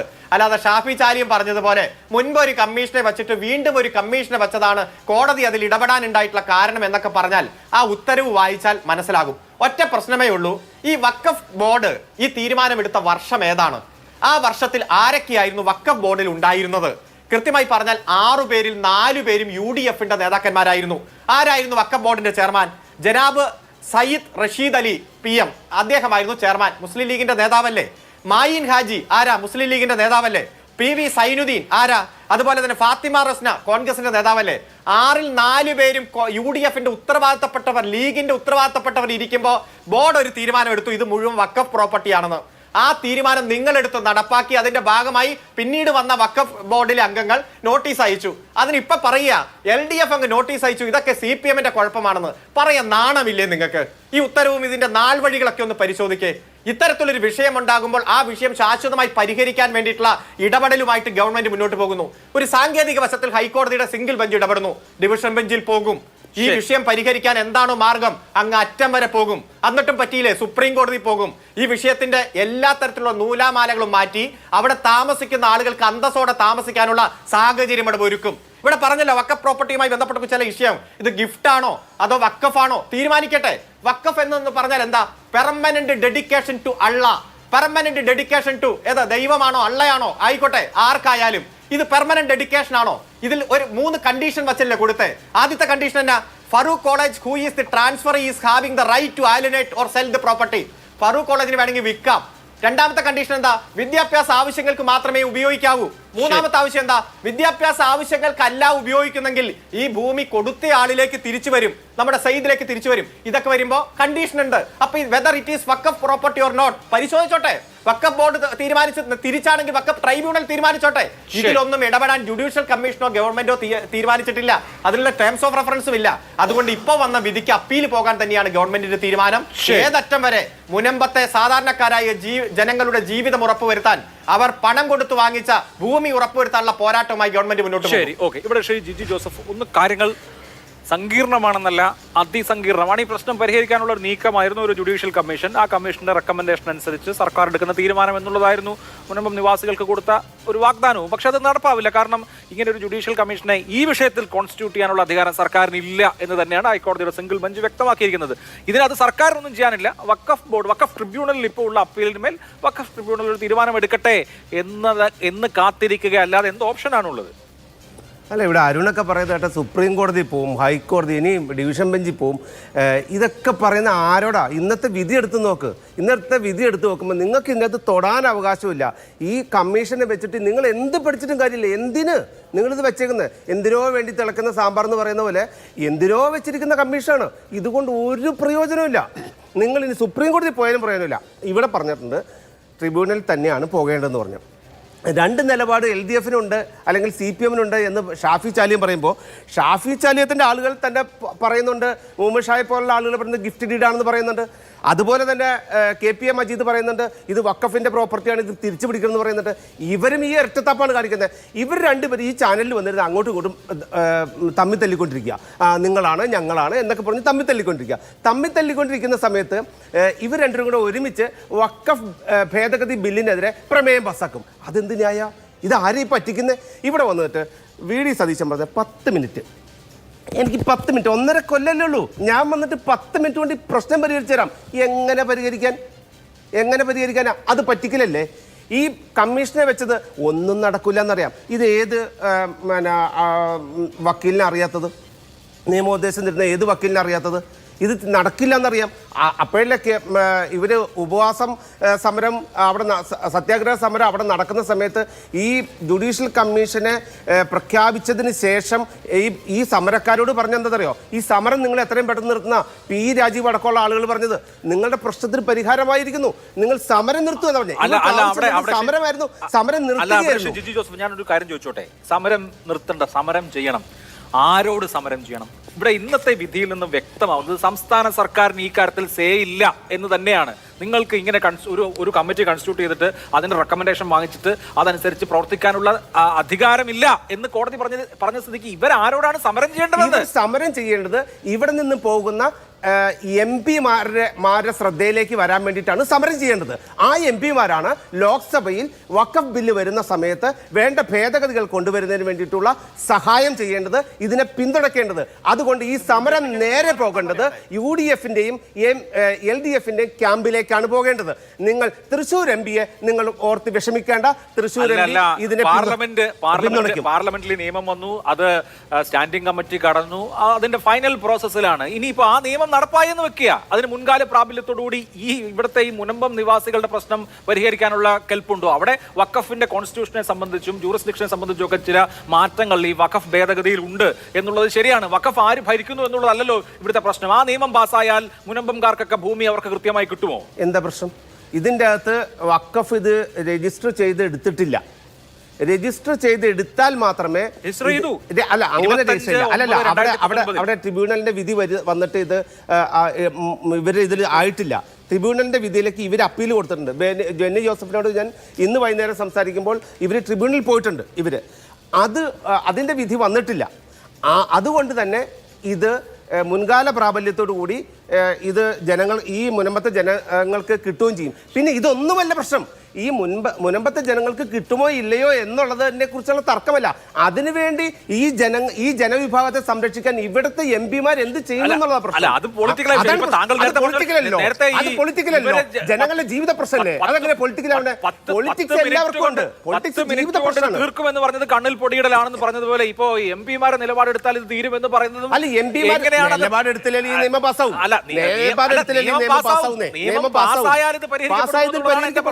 പാസ്സായാലും ഇത് പരിഹരിക്കപ്പെടും. ഇവിടെ ഉള്ളവർ ഉത്തരവാദിത്തം കാണിക്കണം.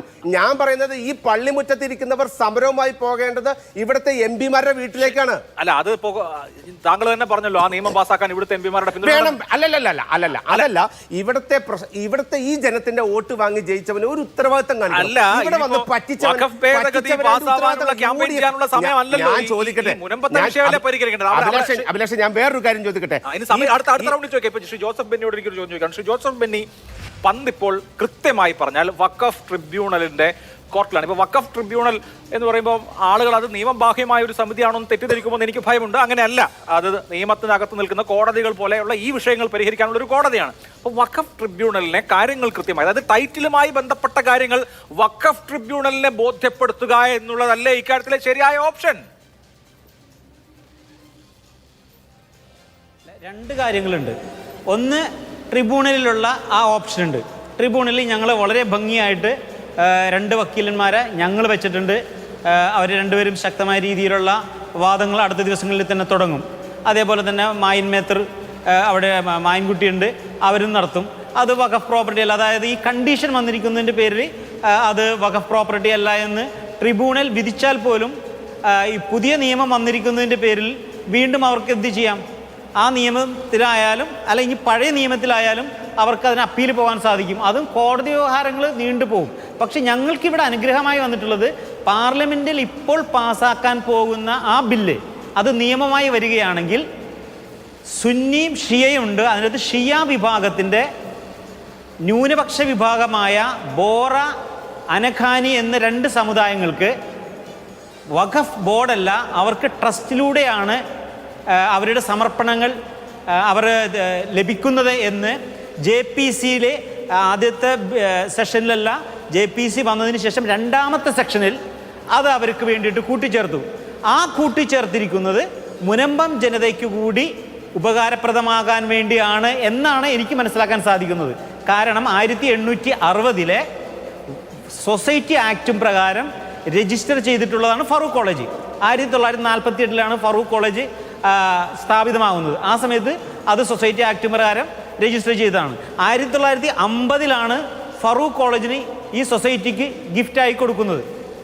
അതുകൊണ്ട് ഫറൂഖ് കോളേജിന് അങ്ങനെ ഗിഫ്റ്റായാൽ ഫറൂഖ് കോളേജിന് ഈ ട്രസ്റ്റിലേക്ക് വന്നിരിക്കുന്നതിൻ്റെ പേരിൽ ആ ട്രസ്റ്റും അനഖാനിക്കും ബോറക്കുമുള്ള ആ ട്രസ്റ്റും തമ്മിൽ ഒരേപോലെ വരുമ്പോൾ ട്രസ്റ്റിന് കിട്ടിയിരിക്കുന്ന, സൊസൈറ്റിക്ക് കിട്ടിയിരിക്കുന്ന എല്ലാ സമർപ്പണങ്ങളും അത് പക്ഷെ വളരെ വളരെ കാര്യം പറഞ്ഞതുപോലെ അത് ഞങ്ങൾക്ക് ഈ പറഞ്ഞ ദാവൂദി ബോറ അടക്കം മുസ്ലിം വിഭാഗത്തിലെ ഒരു അവാന്തര വിഭാഗമാണ്. ഈ ഇവിടെ കോളേജ്, അതായത് കേരളത്തിലെ മുസ്ലിങ്ങളിൽ അങ്ങനെ ഏതെങ്കിലും ഒരു വിഭാഗത്തെ അങ്ങനെ അവാന്തര വിഭാഗങ്ങളെന്നോ ആ വിഭാഗത്തിലെ ന്യൂനപക്ഷമെന്നോ ഇപ്പം പ്രത്യേകിച്ചൊരു ഡിനോമിനേഷനായി കണക്കാക്കാനില്ല. അവർക്ക് മാത്രമുള്ള ആനുകൂല്യം എങ്ങനെയാണ് ഫറൂഖ് കോളേജിൽ ബാധകമാവുക? അല്ല, അവർക്ക് വേണ്ടി മാത്രമല്ല, അത് നമ്മൾ ബില്ല് പുറത്തു വരട്ടെ, അവർക്ക് വേണ്ടി ബില്ല് നിയമമാകട്ടെ. അവർക്ക് വേണ്ടി മാത്രമല്ല, ഇത് മുനമ്പം ജനതയ്ക്ക് കൂടി വേണ്ടിയാണ്. ഏതൊരു സമർപ്പണങ്ങളും സൊസൈറ്റിക്ക് ലഭിക്കുകയാണെങ്കിൽ അത് വഖഫ് ബോർഡിന് അധികാരമില്ലാത്തതാണ് എന്നാണ് അതിൽ പറയുന്നത്. അതുകൊണ്ട് ഇവിടെ ഞങ്ങളുടെ പ്രശ്നം അതോടുകൂടി തീരും എന്ന് തന്നെയാണ് ഞങ്ങളിപ്പോൾ വിശ്വസിക്കുന്നത്. ശരി, ശ്രീ ഷാഫി ചാലിയം, ഇവിടെ ഇന്നത്തെ കോടതി വിധിയുടെ അന്തിമ തുക എന്ന് പറയുന്നത് ഈ വിഷയത്തിൽ സർക്കാർ നിയോഗിക്കുന്ന സംവിധാനങ്ങളോ ഒന്നുമല്ല, വഖഫ് ട്രിബ്യൂണലാണ് തീരുമാനമെടുക്കേണ്ടത്. ടൈറ്റിൽ ഡിസ്പ്യൂട്ട് അവരാണ് പരിഹരിക്കേണ്ടത് എന്നുള്ളതാണ്. അതിൽ ആശാവഹമായ തീരുമാനം അവിടുത്തെ കുടികിടപ്പുകാർക്ക്, അവിടുത്തെ ഭൂമി വാങ്ങിയ ആളുകൾക്ക് ഉണ്ടാവട്ടെ എന്ന് ആഗ്രഹിക്കുക എന്നുള്ളതാണ് സാമാന്യമായി നമുക്ക് ചെയ്യാൻ കഴിയുന്ന ഒരു കാര്യം. അതിനപ്പുറത്ത് ഇതിനെ രാഷ്ട്രീയവൽക്കരിച്ചാലുള്ള കുഴപ്പം എന്താണെന്ന് വെച്ച് കഴിഞ്ഞാൽ, നമ്മൾ വളരെ സങ്കീർണമായ ഒരു നിയമവിഷയത്തെ വളരെ ലളിതമായ രാഷ്ട്രീയ യുക്തികൾക്ക് വിട്ടുകൊടുക്കുന്നത്. ഇപ്പോൾ താങ്കൾ തന്നെ നേരത്തെ പറഞ്ഞില്ലേ, അവിടുത്തെ പാവങ്ങളോട് അവരുടെ മനുഷ്യാവകാശത്തെ കരുതിക്കൂടെ സർക്കാരിനൊക്കെ അങ്ങ് നേരത്തെ പറഞ്ഞല്ലോ. നോക്കൂ, അങ്ങനെ ആ മനുഷ്യാവകാശ പരിഗണനയിലാണ് 2 കൊല്ലം മുമ്പ് ഇവർക്ക് അവിടെ നിന്ന് കരമടയ്ക്കാനുള്ള, അവരെ റവന്യൂ അവകാശങ്ങൾ ഉള്ളവരാക്കി മാറ്റാൻ സർക്കാർ ഒരു യോഗം വിളിച്ച് തീരുമാനിച്ചത്. അന്നേരം അതിനെ നിയമസഭയിൽ എതിർത്തത് നിങ്ങളാണ്. KPA മജീദാണ് അന്ന് ഒരു ഉപക്ഷേപം കൊണ്ടുവന്നത്. ആത്യന്തികമായി വീണ്ടും വഖഫ് സംരക്ഷണ സമിതി കോടതിയിൽ പോവുകയും കോടതി ഇടപെട്ട് കരം സ്വീകരിക്കുന്നത് തടയുകയും ചെയ്തതോടുകൂടിയാണ് ഇവർക്ക് പ്രത്യക്ഷ സമരവുമായി പുറത്തേക്ക് ഇറങ്ങേണ്ടി വന്നത്. ചരിത്രമാണ്. നമ്മൾ ഈ രാഷ്ട്രീയത്തിൽ അങ്ങോട്ടും ഇങ്ങോട്ടും ആരോപണങ്ങൾ ചെയ്യുന്നതിനപ്പുറത്ത് ഇതൊരു ഗൗരവമുള്ള വിഷയമാണ്, അത് നിയമപരമായി പരിഹരിക്കണമെന്ന ഒരു സമവായത്തിലേക്ക് എത്താറുള്ള സമയമായില്ലേ?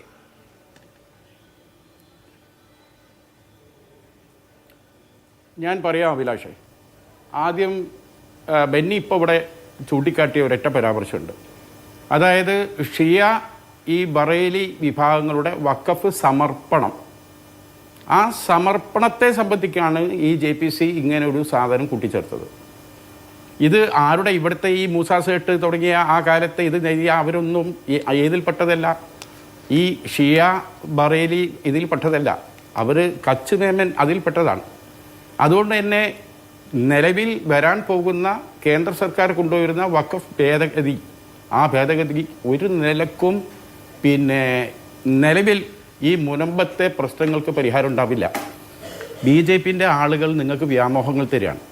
അതിൽ ആ വഖഫ് ഭേദഗതിയിൽ പറഞ്ഞിരിക്കുന്ന കാര്യങ്ങളിൽ ഏതാണ് മുനമ്പത്തെ പ്രശ്നത്തിന് പരിഹാരമാകുക? ഒന്നുപോലില്ല. ഈ പറഞ്ഞത് അതിൽ മുസ്ലിങ്ങളല്ലാത്ത കുറച്ച് പേർ വഖഫ് ബോർഡിലേക്ക് വന്നതുകൊണ്ട് പ്രശ്നങ്ങൾക്ക് പരിഹാരമാകുമോ?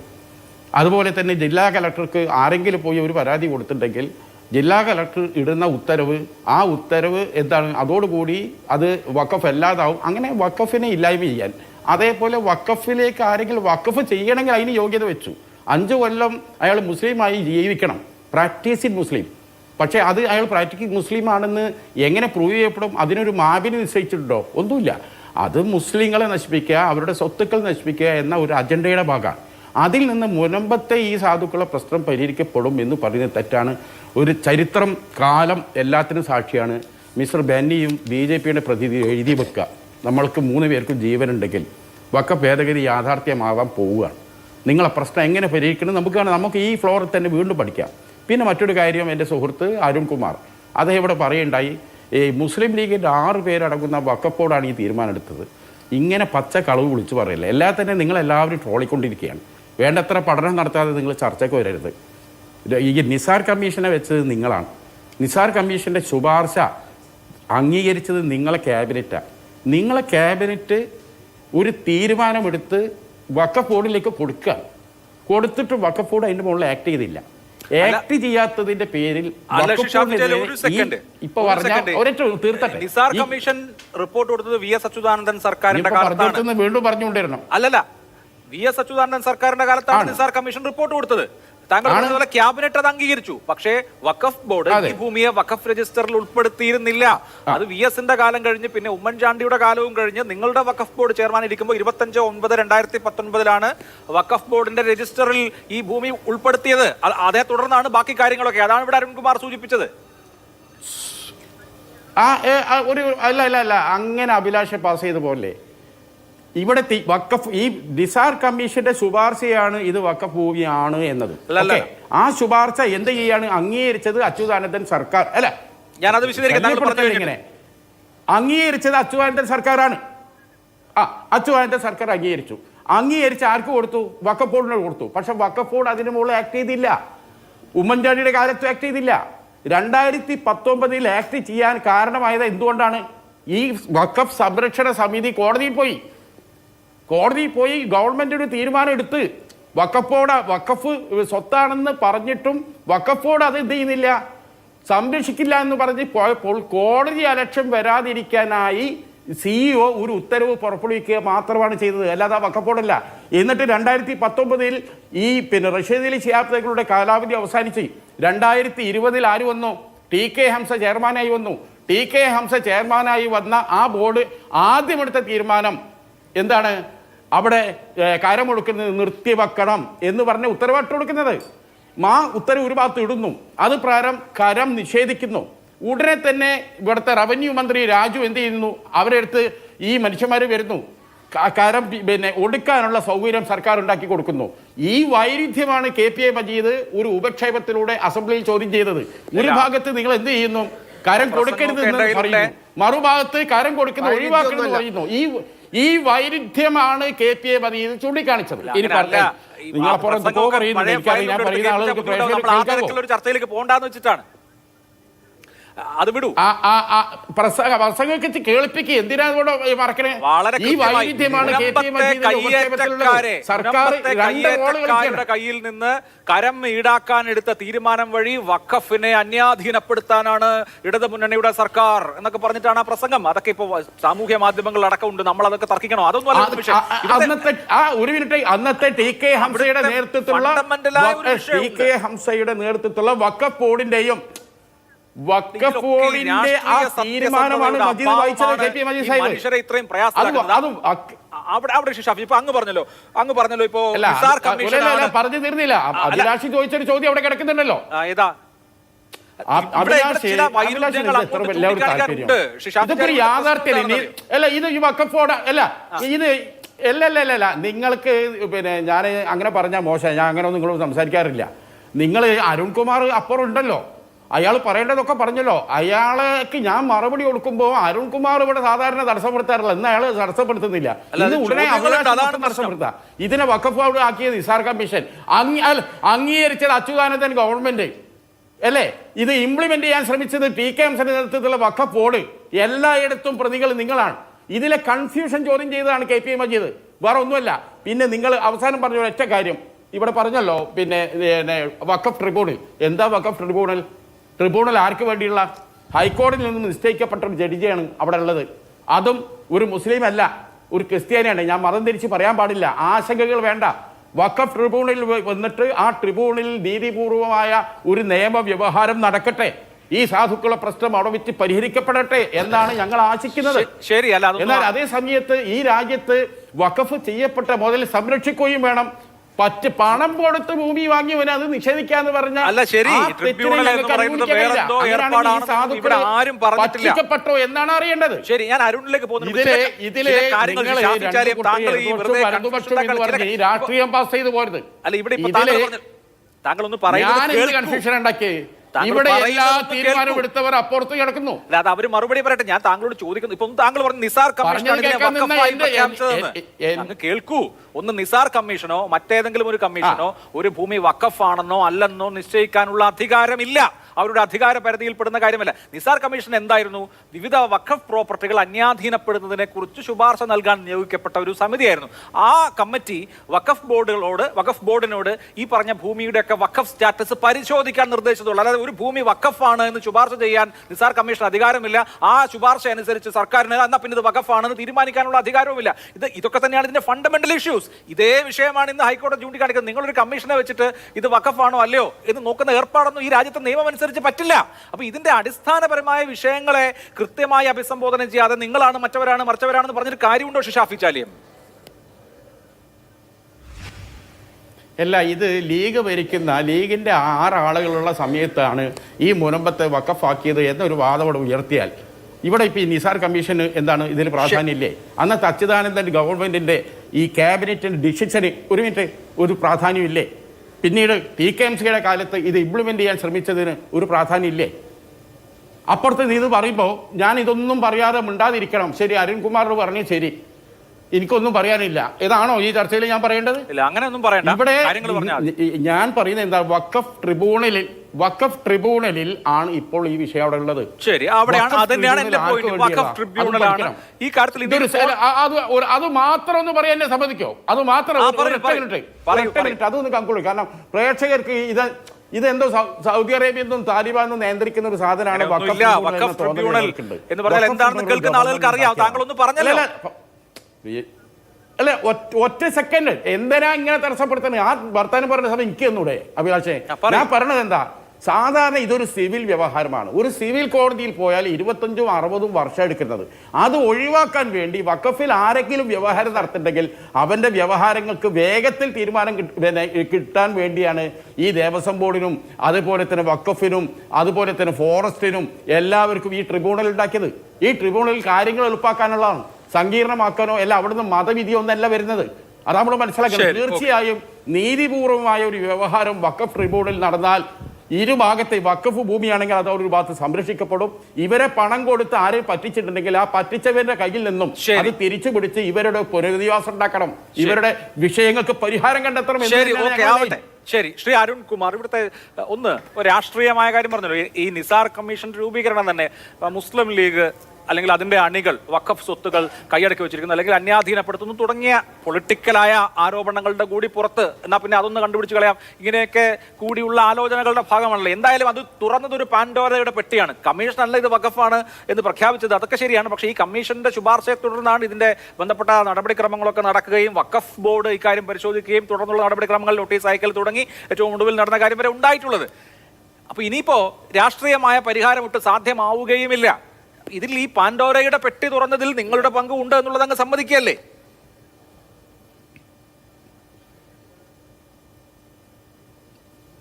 അല്ല, ഇവിടെ ശ്രീ ഷാഫി ചാലിയം ഇടയ്ക്ക് ചോദിച്ചു, സാധാരണ ചർച്ചയിൽ അരുൺകുമാർ ഇടപെടുന്നതാണല്ലോ, എന്താ ഇടപെടാത്തതെന്ന്. ഞാൻ മനഃപൂർവ്വം ഇടപെടാത്തതാ, കാരണം താങ്കൾ പറയുന്നത് ജനങ്ങൾ കേൾക്കട്ടെ. ഇന്ന് ശ്രീ ഷാഫി ചാലിയം സാധാരണ ചർച്ചയിൽ വരുന്ന പ്രസന്നവാനായ മുഖം അല്ലല്ലോ എന്ന്. ആ ശരീരഭാഷ ഒന്ന് നോക്കിയേ, അദ്ദേഹത്തെ ഒന്ന് കണ്ടാ കാര്യങ്ങൾ മനസ്സിലാവും. കാരണം അങ്ങ് പറഞ്ഞത് ജനം കേൾക്കണമെന്ന് ആഗ്രഹിച്ചുകൊണ്ട് തന്നെയാണ് ഞാൻ ഇടപെടാത്തത്. ഇവിടെ ഏതെങ്കിലും ഒരു കമ്മീഷൻ ഓഫ് എൻക്വയറീസ് ആക്ട് പ്രകാരം ഒരു കമ്മീഷനെ വച്ചാൽ ആ കമ്മീഷൻ ഒരു ശുപാർശ നടത്തിയാൽ അത് വഖഫ് ബോർഡിന് ബൈൻഡിങ് ആണ്, വഖഫ് ട്രൈബ്യൂണലിന് ബൈൻഡിങ് ആണെന്നൊക്കെ പറഞ്ഞാൽ ആര് വിശ്വസിക്കും? നിയമത്തിന്റെ 7 അയലക്കത്ത് പോയവർക്ക് ഇതൊക്കെ കൃത്യമായിട്ട് ബോധ്യമില്ലേ? ആ കമ്മീഷൻ നോക്കി എന്താ ഇവിടെ പറഞ്ഞല്ലോ, വഖഫ് വസ്തുക്കൾ അന്യാധീനപ്പെടുന്നതുമായി ബന്ധപ്പെട്ടുകൊണ്ട് പഠിച്ച് റിപ്പോർട്ട് കൊടുക്കാൻ പറഞ്ഞു. അവർ റിപ്പോർട്ട് കൊടുത്തു, മന്ത്രിസഭ റിപ്പോർട്ട് മേടിച്ചു വെച്ചു, ഒരു ആക്ഷനും എടുത്തില്ല, ഒരു നടപടി എടുത്തില്ല. പക്ഷേ വഖഫ് ബോർഡിന്റെ മുന്നിൽ എന്താ EP number 685/2008 MM Naseer, MS Subaida, Irshad Syed, അതുപോലെ secretary Farook college managing committee, ഇവർ പാർട്ടീസായി കൊടുത്ത കേസ് EP നമ്പർ 685/2008. അത് കിടന്ന് 11 കൊല്ലങ്ങൾക്ക് ശേഷം 2019 ലീഗിന്റെ സംസ്ഥാന നേതാവ് ജനാബ് സയ്യിദ് റഷീദ് അലി PM ചെയർമാൻ ആയിരിക്കുമ്പോൾ 3 ലീഗുകാർ മെമ്പർ ആയിരിക്കുമ്പോൾ 6ൽ 4 പേരും ലീഗിന്റെ അംഗങ്ങളായിരിക്കുമ്പോൾ നിങ്ങൾ ഉത്തരവ് പാസാക്കി. ആ ഉത്തരവ് ഞാൻ മറ്റേ അഭിലാഷ് മോഹന്റെ കയ്യിൽ ഉണ്ടാകും, ഞാൻ അങ്ങേക്ക് അയച്ചിട്ടുണ്ട് വാട്സപ്പിലേക്ക്, 4 പേജുള്ള ഉത്തരവ്. ആ ഉത്തരവാണ് ഇപ്പോൾ പ്രശ്നം, അല്ലാതെ മറ്റേതെങ്കിലും തരത്തിൽ ജുഡീഷ്യൽ കമ്മീഷൻ അല്ല, കമ്മീഷന്റെ റെക്കമെൻഡേഷൻ അല്ല, UDF നിങ്ങളുടെ ബോർഡ് ഇരിക്കുമ്പോൾ എടുത്ത തീരുമാനമാണ്. അല്ല അതൊക്കെ ആ ബോർഡ് അരുൺകുമാർ ബോർഡിന്റെ ഉത്തരവ് വായിച്ചാൽ താങ്കൾക്ക് മനസ്സിലാകും. താങ്കൾക്ക് അറിയാമല്ലോ, ഒന്ന് വായിച്ചു എന്താണ് അത്തരത്തിലൊരു തീരുമാനം എടുക്കാൻ കാരണമെന്ന്. ആ ബോർഡ് എന്ന തീരുമാനം അല്ലല്ല, ഞാൻ ഒന്നും കേൾക്കില്ല, ഞാൻ ഒച്ചെടുക്കില്ല. ഹലോ മിസ്റ്റർ, അല്ല ഇതൊരു സംവാദമാണ്. ഞാൻ പോയിന്റ് ഓഫ് ഓർഡർ മാത്രം പറഞ്ഞത്. വഖഫ് ബോർഡ് ആ തീരുമാനം എടുക്കാൻ നിദാനമായ കോടതിയുടെ പരാമർശമുണ്ട്, അത് മറക്കരുത്, അത് വിസ്മരിച്ച് സംസാരിക്കരുത്. ഒറ്റ മിനിറ്റ്. താങ്കളുടെ കഴിഞ്ഞോ? ഇനി ഒച്ചെടുക്കല്ലേ. താങ്കൾ ഒത്ത പറഞ്ഞാലും ഞാൻ ഇന്ന് താങ്കളോട് തർക്കിക്കില്ല, കാരണം ജനം കേൾക്കണം. ഇത് ഒരു കോടതിക്കും വഖഫ് ബോർഡിന്റെ തീരുമാനത്തിലോ ട്രൈബ്യൂണലിന്റെ തീരുമാനത്തിലോ ഇടപെടാൻ പാടില്ലെന്നാണെന്ന് ഹൈക്കോടതിയുടെ സിംഗിൾ ബെഞ്ച് പറഞ്ഞത്. എന്താ പറയാൻ കാരണം? അത് സെൻട്രൽ ഗവൺമെന്റ് പാസാക്കിയ പ്രത്യേക നിയമമാണ്. VD സതീശൻ പറഞ്ഞില്ലേ, 10 മിനിറ്റ് കിട്ടിയാൽ ഞാൻ ഈ പ്രശ്നത്തിന് പരിഹാരം കാണാം. K. സുധാകരൻ പറഞ്ഞു എനിക്ക് 10 മിനിറ്റ് വേണ്ട, 5 മിനിറ്റ് മതിയെന്ന്. അത് കേട്ട ഒരു തീരുമാനം സംസ്ഥാന ഗവൺമെന്റ് എടുത്തിരുന്നെങ്കിൽ എന്തായിരുന്നു സ്ഥിതി? ഒരു തീരുമാനം എടുത്തില്ലല്ലോ, ഒരു കമ്മീഷനെ വെച്ച് ഇതൊന്ന് പഠിക്കുക, എന്നിട്ടൊന്ന് ശുപാർശ ചെയ്തു എന്ന് പറയുന്നത് പോലും തെറ്റാണ്. അതുപോലും അധികാരമില്ലെന്ന് കോടതി പറഞ്ഞിരിക്കുക. ഇത് സെൻട്രൽ നിയമത്തിന്റെ പ്രകാരം ബോർഡ് എടുത്ത തീരുമാനം ഏതെങ്കിലും കോടതിയുടെ നിർദ്ദേശപ്രകാരമല്ല. ബോർഡിന് മുന്നിൽ വന്നിരിക്കുന്ന പരാതി, ഡോക്യുമെന്റുകൾ, തെളിവെടുപ്പ് എല്ലാം പരിശോധിച്ച് നിയമപ്രകാരമുള്ള നടപടിയുടെ ഭാഗമായിട്ട് തീരുമാനം എടുത്തു. ആ തീരുമാനം 2019 5-ാം മാസത്തിലെടുത്തു. 9-ാം മാസം എത്തിയപ്പോൾ നിങ്ങൾ തന്നെ ഏറ്റെടുത്തു ഈ ഭൂമി. ഇപ്പൊ ട്രൈബ്യൂണലിന്റെ വിധി വരുന്നത് വരെ ഇവിടെ ആദ്യം സമരസമിതിയുടെ ആള് പറഞ്ഞു ട്രൈബ്യൂണലിന്റെ വിധി വരാൻ പോകുകയല്ലേന്ന്. പക്ഷെ കാര്യമില്ല, ഇപ്പോൾ അത് വഖഫ് പ്രോപ്പർട്ടിയായി ബോർഡിന്റെ തീരുമാനം വന്നതോടുകൂടി മാറിക്കഴിഞ്ഞിരിക്കുന്നു. ട്രൈബ്യൂണൽ മറിച്ചു തീരുമാനിക്കുന്നത് വരെ സെക്ഷൻ 40 ക്ലോസ് 2 പ്രകാരം അത് വഖഫ് പ്രോപ്പർട്ടി തന്നെയാണ്. ഇതിനുള്ള യാഥാർത്ഥ്യം ജനങ്ങളുടെ മുന്നിലുണ്ട്. നിങ്ങൾ തെറ്റിദ്ധരിപ്പിച്ച് ഈ കേരളത്തിൽ ഏത് ഇഷ്യൂ വളർന്നു വന്നാലും അതിന് ഉത്തരവാദി സഖാവ് പിണറായി വിജയനാണ്, LDF ആണ്, CPM ആണെന്ന് വരുത്തി തീർക്കാൻ വേണ്ടിയിട്ടുള്ള ശ്രമം. രാഷ്ട്രീയ അങ്ങനെയാണെങ്കിൽ ഇന്നത്തെ കോടതി വിധിക്കെതിരെ അപ്പീൽ പോയിട്ട് എന്ത് കാര്യമൊന്നുമില്ല കേട്ടോ. ഇന്നത്തെ കോടതി വിധിക്കെതിരെ അപ്പീൽ പോകുമെന്നാണ് തുടക്കത്തിൽ പറഞ്ഞത്. അങ്ങനെയാണ് അപ്പീൽ പോയിട്ട് എന്ത് കാര്യം? അല്ല അത് ഇതുപോലെ തന്നെ പറ്റിക്കില്ല, മുനമ്പങ്കാരെ പറ്റിക്കില്ല. രണ്ടുപേരും പറ്റിക്കാണല്ലോ, ഞങ്ങൾ രണ്ടുപേരും പറ്റിക്കാണല്ലോ. പറയാം. എല്ലാം ഒരു ഇവിടെ കാര്യമില്ലാത്ത തുടക്കത്തിൽ കാര്യമല്ല. പറഞ്ഞത് രണ്ടുപേരും അപ്പീൽ ടെന്നീസ് സർക്കാർ കളിക്കുന്ന അപ്പീൽ കളിച്ച് കളിച്ചില്ലേ? കളിക്കില്ലേ? ഈ അരുൺകുമാർ പറഞ്ഞതാണ് ഇതിന്റെ നിയമം വെച്ചതെങ്കിൽ അപ്പീൽ പോയിട്ട് എന്ത് കാര്യം? പ്രയോജനം സാർ, ഇതുകൊണ്ടൊക്കെ മുനമ്പക്കാർക്ക് എന്താ പ്രയോജനം? LDF പറയുന്നു UDF ആന്ന് പറയുന്നു, UDF പറയുന്നു LDF ആന്ന് പറയുന്നു. ആ കമ്മീഷൻ ഈ കമ്മീഷൻ 2012 2022 ഇതൊക്കെ പറഞ്ഞിട്ട് മുനമ്പൻ ജനതയ്ക്ക് എന്താ കാര്യം? നിങ്ങൾ ഈ മുനമ്പൻ ജനതയെ 5 മിനിറ്റ് 10 മിനിറ്റ് നിങ്ങൾ ഞങ്ങൾ കമ്മീഷൻ വെക്കാം, കണ്ടെത്തട്ടെ, പഠിക്കട്ടെ, ഇതൊക്കെ പറഞ്ഞ ആരെയും പറ്റിക്കില്ല. ഈ പറ്റിക്കുന്ന സമയത്ത് നിങ്ങൾ ഒന്നിച്ച് പോയി ഇതിന് നിന്ന് എതിർത്തോണ്ടിരിക്കുക. ശരി, പറയൂ അരുൺ, പറയൂ. ഒറ്റ മിനിറ്റ്. ഇവിടെ മുനമ്പത്തെ ഈ ഭൂമി ബോണഫൈഡ് ആയിട്ട് മേടിച്ച സ്ഥലം കൃത്യമായിട്ട് അളന്ന് തിട്ടപ്പെടുത്തി പണം കൊടുത്തു മേടിച്ച് അതിൽ എല്ലാ തരത്തിലും പോക്കുവരവ് നടത്തി കരമടച്ചുകൊണ്ടിരുന്ന സ്വന്തമായി ഭൂമിയായവർ ഇപ്പോൾ അനുഭവിച്ചുകൊണ്ടിരിക്കുന്ന ബുദ്ധിമുട്ടുകൾ പരിഹരിക്കുന്നതുമായി ബന്ധപ്പെട്ടുകൊണ്ട് ആ വിഷയം ഒന്ന് അഡ്രസ് ചെയ്യാൻ ഒരു ജുഡീഷ്യൽ കമ്മീഷന്റെ റെക്കമെൻഡേഷൻ ഒരു കാര്യമില്ല, ആവശ്യമാണ്. ഒരു കാര്യമില്ല. ഉദ്ദേശിച്ചുള്ളൂ. അങ്ങനെ നിങ്ങൾ 10 ജുഡീഷ്യൽ കമ്മീഷൻ ഒരു കാര്യമില്ലെന്ന് കോടതി പറഞ്ഞില്ലേ? പറയുന്നത് ഒരു കാര്യമില്ല. ഒറ്റ മിനിറ്റ്. ഈ സമര സമിതി നിങ്ങൾ ഇത് വെച്ച് പഠിക്കാൻ പോകുന്നല്ലേ പറഞ്ഞേ? ഒരു കാര്യമില്ല സാറേ, ഇത് വെച്ചിട്ട് ഒരു കാര്യം കോടതി പറഞ്ഞു. ഇനി അതിനെപ്പറ്റി നമ്മൾ സംസാരിച്ചിട്ട് എന്താ കാര്യം? ശരി, തീർക്കട്ടെ. അതിനുശേഷം നിങ്ങൾ പറയുന്നു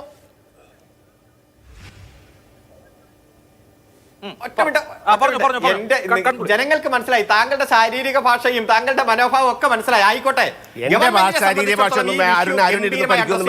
നിങ്ങളാണ് ഈ ബോർഡ്, നിങ്ങളുടെ നേതൃത്വം ബോർഡിൽ ഇരിക്കുമ്പോഴാണ് ഈ ഉത്തരവ് പാസാക്കിയത്. നികുതി കൊടുക്കാനുള്ള തീരുമാനത്തെ നിയമസഭയിൽ എതിർത്തത് നിങ്ങളാണ്. KPA മജീദ് ലീഗിന്റെ നേതാവാണ്. കോടതിയിൽ പോകാൻ എല്ലാ സഹായവും കൊടുത്തത് നിങ്ങളാണ്. അന്നും ഇന്നും ഇതിൽ ഡിഫറന്റ് സ്റ്റാൻഡ് എടുത്തത് UDF-ഉം UDF-ലെ ഘടകകക്ഷികളുമാണ്. അത് ജനങ്ങൾക്ക് ബോധ്യമുള്ളപ്പോ ഏത് ഇഷ്യൂ കേരളത്തിൽ ഉയർന്നു വന്നാലും അത് CPM-ന്റെ തലയിലേക്ക് വയ്ക്കാൻ നോക്കിയാലും ജനങ്ങൾക്ക് ബോധ്യമാകും. ഞങ്ങൾ അവിടുത്തെ ജനങ്ങൾക്കൊപ്പമാണ്. ആ ജനങ്ങളുടെ താല്പര്യം സംരക്ഷിക്കാൻ അവിടെ നിലനിന്ന് പോരാട്ടം സംഘടിപ്പിക്കുന്നത് അവിടുത്തെ പോരാട്ടം കൊണ്ടൊന്നും നടക്കില്ല.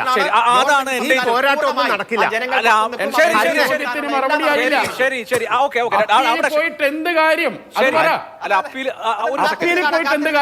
അതിന് മറുപടി ഇല്ലേ? അരുണെ ഒരു കാര്യം പറയാം, അപ്പീൽ കൊണ്ടോ പോരാട്ടം കൊണ്ടോ ഒന്നും നടക്കില്ല. നിങ്ങളത് മനസ്സിലാക്കുക. നിങ്ങൾ അങ്ങോട്ടും ഇങ്ങോട്ടും ഇങ്ങനെ അങ്ങോട്ടും ഇങ്ങോട്ടും കുറ്റപ്പെടുത്തിക്കൊണ്ടിരിക്കില്ലേ? ഇത് നിങ്ങൾ വിചാരിക്കുന്ന പോലല്ല. ഇതെല്ലാം ഉണ്ടായിട്ടും ഇപ്പൊ ഷാഫി ചാലിയം പറഞ്ഞെന്താ? പക്ഷേ ജനങ്ങളുടെ കണ്ണിൽ ഇവിടെ നിന്നിട്ട് കാര്യമില്ല. ശരി, ഷാഫി ചാലിയം എന്താ പറഞ്ഞേ? ഷാഫി ചാലിയം പറഞ്ഞ വഖഫ് ബില്ല് വരുന്നത്, ഭേദഗതി ബില്ല് വരുന്നത് മുസ്ലിം ജനവിഭാഗത്തിന്റെ സ്വത്തുകൾ പിടിച്ചടക്കാനെന്നാ. ഈ നിയമം കൊണ്ട് സെക്ഷൻ 40 കൊണ്ട് ആളുകൾ ഇതിനെ മിസ്യൂസ് ചെയ്യുന്നുണ്ട്. ഓൾ ഇന്ത്യ മുസ്ലിം ജമാഅത്ത് പറഞ്ഞെന്താ? കുംഭമേള നടക്കുന്ന സ്ഥലം അത് വഖഫ് ഭൂമിയാണ്. 1600 വർഷം പഴക്കമുള്ള തിരുച്ചെന്തൂർ ക്ഷേത്രം, അത് ഈ മതം ഉണ്ടാകുന്നതിന് മുമ്പ് ഉള്ള ക്ഷേത്രമാണ്, അത് വഖഫ് ഭൂമിയാണ്. ഇതൊക്കെ എന്താണ്? ഇതൊക്കെ സാധാരണ ജനങ്ങൾക്ക് മനസ്സിലാവില്ലേ? നിങ്ങളൊരു കാര്യം ചെയ്യേ, നമ്മുടെ ചാവക്കാട് ചെന്നാൽ രാജാവിന്റെ കയ്യിൽ നിന്ന് കിട്ടിയ ഒരു നായർ കുടുംബത്തിന് കിട്ടിയ സ്വത്ത് അത് 3 ഭാഗം ആയിട്ട് മറിഞ്ഞ് ഞങ്ങൾ നിയമം കൊണ്ടുവരും. നിങ്ങൾ അതിൽ സഹകരിക്കണം. അത് സഹകരിക്കാതിരിക്കണം. ഇവിടെ എന്റെ ചോദ്യം, ഇപ്പൊ താങ്കൾ തന്നെ സമ്മതിക്കുന്ന, നേരത്തെ അരുൺകുമാർ സമ്മതിച്ച ഒരു കാര്യമുണ്ട്. ഇതിൽ ഇനിയിപ്പോ സർക്കാരിനൊന്നും ചെയ്യാനില്ല, കോടതികൾക്ക് ഒന്നും ചെയ്യാനില്ല. ഈ കാര്യത്തിൽ വഖഫ് ട്രിബ്യൂണലാണ് തീരുമാനമെടുക്കേണ്ടത്. അല്ല, പറയട്ടെ. അപ്പൊ പിന്നെ ഇപ്പൊ നിങ്ങളാണല്ലോ ഈ സമരത്തിന്റെ മുഖ്യ വക്താക്കൾ. സമരം ചെയ്യാണ്, ആരോടാണ്? തീരുമാനമെടുക്കാൻ അധികാരമില്ലാത്ത ഒരു സർക്കാരിനോട് ഈ പാവപ്പെട്ട മനുഷ്യരെ അവിടെ കൊണ്ടുവന്നിരുത്തി സമരം ചെയ്തിട്ട് എന്താണ് കാര്യമെന്ന് അങ്ങൊന്ന് വിശദീകരിക്കുമോ? ഇതിൽ തീരുമാനമെടുക്കാനുള്ള ജൂറിസ്ഡിക്ഷൻ സർക്കാരിനുണ്ടോ? ഇല്ലല്ലോ. പറയൂ. അല്ല, ഈ സമരം ഞങ്ങൾ ആരംഭിക്കുന്ന സമയത്ത് ഈ മുനമ്പം സമരസമിതിയുമായി ആലോചിച്ച് ഈ സമരം നടക്കുന്ന സമയത്ത് ഇത് അഡ്രസ്സ് ചെയ്യപ്പെട്ടിട്ടേ ഇല്ല. 2.5 കൊല്ലമായിട്ട് ഈ CPM-ലെ P. രാജീവ് AG ഇവരൊക്കെ അങ്ങോട്ട് വിളിക്കാം ഇങ്ങോട്ട് വിളിക്കാം, ഉണ്ണികൃഷ്ണൻ MLA ഇവരൊക്കെ അങ്ങോട്ടും ഇങ്ങോട്ടും ഈ പാവങ്ങളെ തിരുവനന്തപുരത്ത് നിന്ന് അങ്ങോട്ടും ഇങ്ങോട്ടും ഷട്ടിൽ അടിച്ചുകൊണ്ടിരിക്കുക. ഒന്നും നടന്നില്ല. ഞങ്ങൾ ഈ സമരം കൊണ്ടുവരുന്നത് ജനകീയമായിട്ടുള്ള പ്രശ്നങ്ങൾ ഉയർത്തിക്കൊണ്ട് വന്നത്, ഇവിടെ വഖഫ് ബില്ല് വരുന്ന സമയത്ത് ജനകീയമായി ഇത്തരം പ്രശ്നങ്ങളുണ്ട് എന്നും ആ പ്രശ്നങ്ങൾ ലോക്സഭയിൽ അഡ്രസ് ചെയ്യപ്പെടേണ്ടതാണെന്നും പ്രശ്നം പരിഹരിക്കപ്പെടുമല്ലോ. പ്രശ്നം പരിഹരിക്കപ്പെടാൻ ഞാൻ ചോദിക്കട്ടെ, ഞാൻ ഇവിടുന്ന് വോട്ട് വാങ്ങി ജയിച്ച ആളാണ് ഹൈബി ഈഡന് മുനമ്പ ഇഷ്യൂവിനെ കുറിച്ച് പാർലമെന്റിൽ എന്താ പറയാനുള്ളത്? പാർലമെന്റിൽ വഖഫ് ബില്ല് വരട്ടെ, അപ്പൊ ഹൈബി ഈഡൻ പറയട്ടെ, കോൺഗ്രസിന്റെ MP-മാര് പറയട്ടെ, നമ്മുടെ ആന്റോ ആന്റണിയോ തന്നെ ഈ നിയമം പാസ്സാവുമല്ലോ. ഈ നിയമം പാസ്സാവാൻ ഹൈബി ഈഡനോ ആന്റോ ആന്റണിയോ, പക്ഷെ അത് കഴിഞ്ഞ് നിയമം പാസ്സായാൽ ഈ പ്രശ്നം പരിഹരിക്കപ്പെടുമോ എന്നുള്ളതാണ്. അവിടെയാണ് നിങ്ങൾ കണ്ണിൽ പൊടിയുകയാണോ എന്നുള്ള ചോദ്യം വരുന്നത്. അവസാന മിനിറ്റിലേക്കാണ് ഇവിടെ ശ്രീ അരുൺകുമാർ, മുനമ്പത്തെ ജനതയെ സംബന്ധിച്ച്, അവരെ സംബന്ധിച്ച് അവരുടെ കിടപ്പാടം വിട്ട് തെരുവിലേക്ക് ഇറങ്ങേണ്ടി വരുമോ അവർ നിയമപരമായി വാങ്ങിയ ഭൂമിയിൽ നിന്ന് എന്നുള്ളതാണ് അവരുടെ മുമ്പിലുള്ള പ്രശ്നം. മറ്റ് സാങ്കേതികത്വങ്ങളൊന്നും അവരെ ബാധിക്കുന്നതല്ല. അപ്പോൾ കമ്മീഷൻ അവർക്കൊരു പ്രതീക്ഷയായിരുന്നു, അത് ഇല്ലാതായി. ഇപ്പോൾ ഈ മൊമെന്റിൽ ഇനി സർക്കാരിനോട്, ആ ജനതയോട് എന്താണ് പറയാനുള്ളത്? ബാക്കിയൊക്കെ പിന്നെ.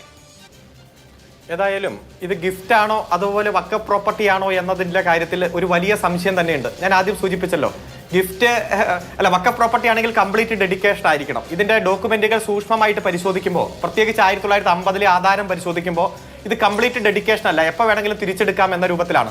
അതുകൊണ്ട് ട്രൈബ്യൂണൽ അത് നീതിപൂർവമായിട്ടുള്ള ഒരു ഇടപെടൽ കൃത്യമായിട്ട് തെളിവെടുപ്പ് നടത്തി പരിശോധന നടത്തുമ്പോൾ ഇത് ഒരു ഗിഫ്റ്റ് ആയിട്ട് തന്നെ കണ്ടെത്തുന്ന ഒരു സാഹചര്യം ആണ് ഇപ്പൊ ഈ തെളിവുകൾ പരിശോധിക്കുമ്പോൾ മനസ്സിലാകുന്നത്. ഏതായാലും ബോർഡ് എടുത്ത തീരുമാനം തിരുത്താൻ ട്രൈബ്യൂണലിന് എല്ലാ അധികാരമുണ്ട്.